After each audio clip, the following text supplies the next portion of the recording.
Hello everyone, welcome to back this channel. आज की इस वीडियो में हम जीके के क्वेश्चन कवर करेंगे। तो ये क्लास जो भी आगे हिमाचल प्रदेश की अपकमिंग परीक्षाएं होंगी उसके लिए इम्पोर्टेंट रहेगी। और जो भी क्वेश्चन के आंसर करेंगे हमीरपुर बोर्ड की ऑफिशियल आंसर की के अकॉर्डिंग। अगर आपको किसी भी क्वेश्चन में डाउट होगा तो कमेंट करके ज़रूर बताना। और चैनल से पहली बार जुड़े हैं तो चैनल को ज़रूर सब्सक्राइब करना और साथ में बेल आइकन को भी प्रेस कर लेना। और दोस्तों, टेलीग्राम चैनल को ज्वाइन कर लेना, उसका लिंक आपको कहाँ मिलेगा? डिस्क्रिप्शन बॉक्स पर। तो चलिए शुरू करते हैं वीडियो को 49 क्वेश्चन से।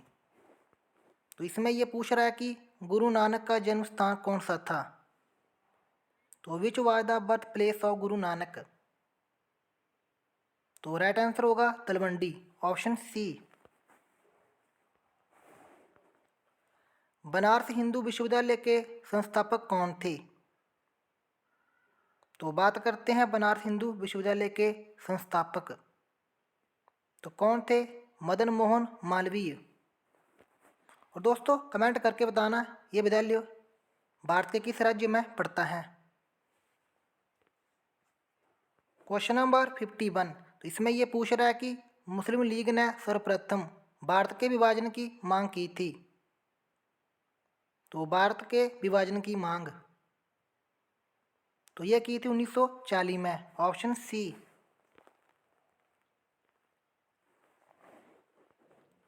कौन सा गांधी सत्याग्रह का स्वरूप नहीं था? तो गांधी सत्याग्रह का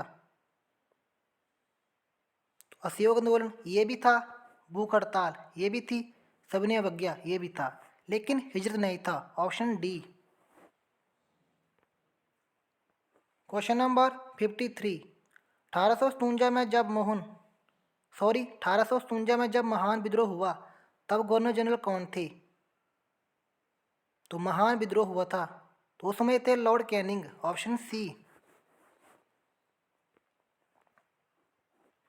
क्वेश्चन नंबर 54। कौन सभी गोलमेज सम्मेलनों में उपस्थित हुआ था? तो ये हुए थे बी आर अम्बेडकर।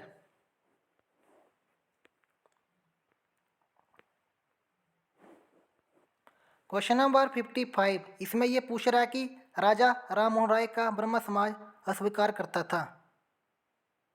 तो राजा राम मोहन राय का तो जातिवाद को भी करता था, मूर्ति पूजा को भी और कर्मकांड को भी। तो इसका जो राइट आंसर होगा यहाँ पर all of these, option D.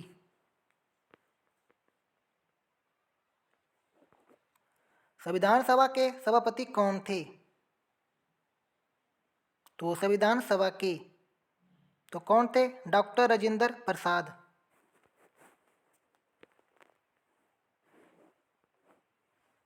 कौन सा भारत में प्रचलित संसदीय प्रणाली के संगत नहीं है?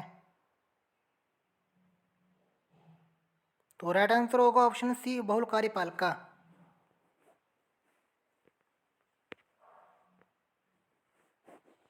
तो चलिए क्वेश्चन नंबर 58 पर। तो इसमें यह पूछ रहा है कि वह संघीय क्षेत्र जिनकी अपनी विधान परिषद नहीं होती उसके जो कानून पारित किए जाते हैं। तो जिनकी विधान परिषद नहीं होती तो उसके जो कानून पारित किए जाते हैं पार्लियामेंट के द्वारा।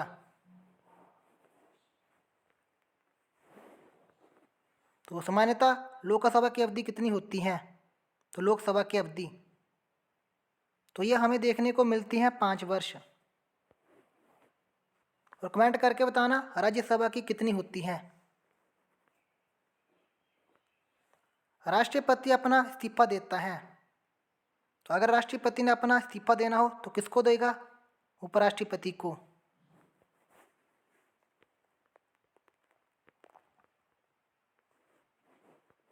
चलिए अगले क्वेश्चन पर।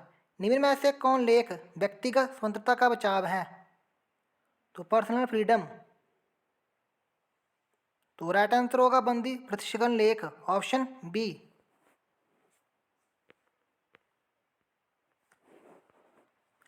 ग्राम पंचायत के आय का स्रोत कौन सा है? तो ग्राम पंचायत के तो राइट आंसर होगा लीवी ड्यूटीज, उगाही शुल्क।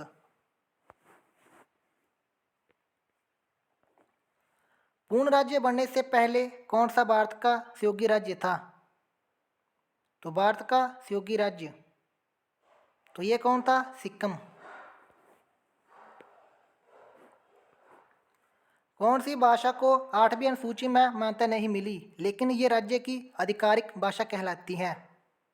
तो वो भाषा कौन सी है जिसको 8वीं अनुसूची में मान्यता नहीं मिली लेकिन राज्य की आधिकारिक भाषा कहलाती हैं? तो अंग्रेजी भाषा।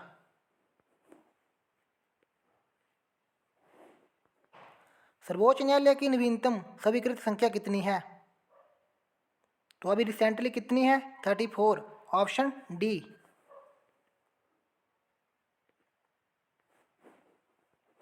चलिए अगले क्वेश्चन पर। कार्य संरचना के पुनर्गठन से मोड बैट संबंधित हैं। तो मोड बैट तो ये संबंधित है एक्साइज ड्यूटी से। Question number 67। तो इसमें ये पूछ रहा है कि स्फीति को नियंत्रित किया जा सकता है। तो राइट आंसर होगा ऑप्शन डी।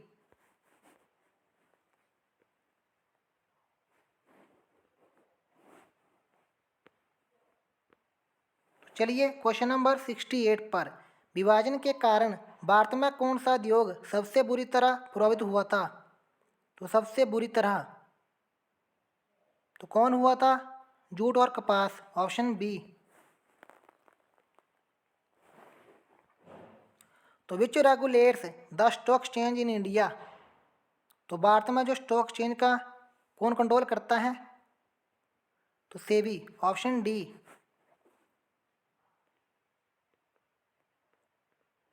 अब चलते हैं 70 क्वेश्चन पर। तो इसमें ये पूछ रहा है कि भिलाई स्टील प्लांट तो ये क्या है? एक भिलाई स्टील प्लांट तो ये है पब्लिक सेक्टर।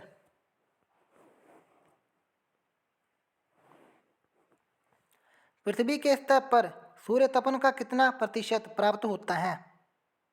तो पृथ्वी के स्तर पर तो ये होता है 51%। Option D.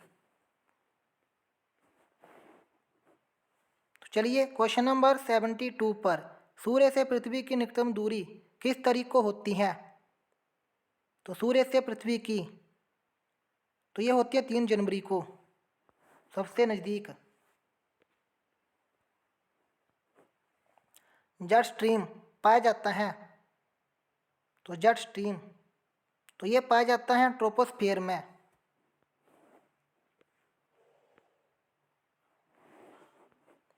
वायुमंडल में ऑक्सीजन का प्रतिशत कितना होता है लगभग? तो कितना होता है? अप्रोक्सीमेट 20%।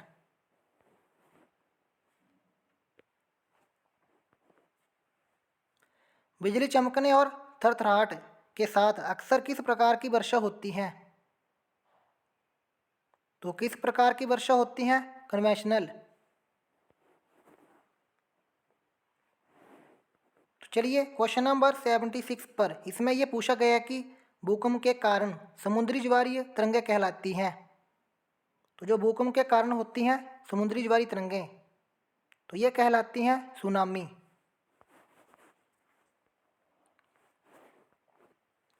कौन सी वनस्पति अर्जेंटीनिया से संबंधित है? तो अर्जेंटीनिया से तो ये संबंधित है पंपास। Option A. कौन सा स्कैंडिनेवियन देश नहीं है? स्कैंडिनेवियन तो कौन सा देश नहीं है? बेल्जियम। Option A.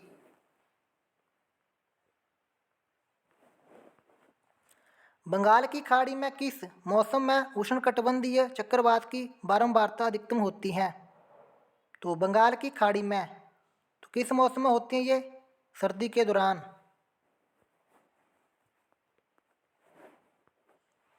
गिर जंगल कहाँ पर पाए जाते हैं? तो गिर जंगल की बात करते हैं तो ये पाए जाते हैं गुजरात में।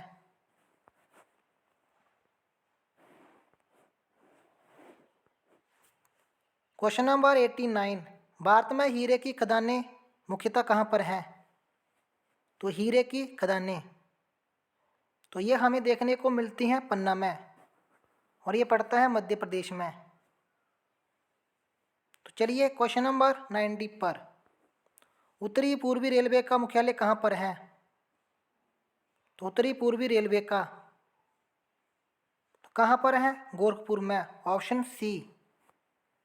तो दोस्तों ये थी आज की वीडियो। अगर आपको वीडियो पसंद आई, वीडियो को लाइक और शेयर करना और चैनल को जरूर सब्सक्राइब करना। मिलते हैं किसी और वीडियो में, तब तक के लिए थैंक्स फॉर वॉचिंग।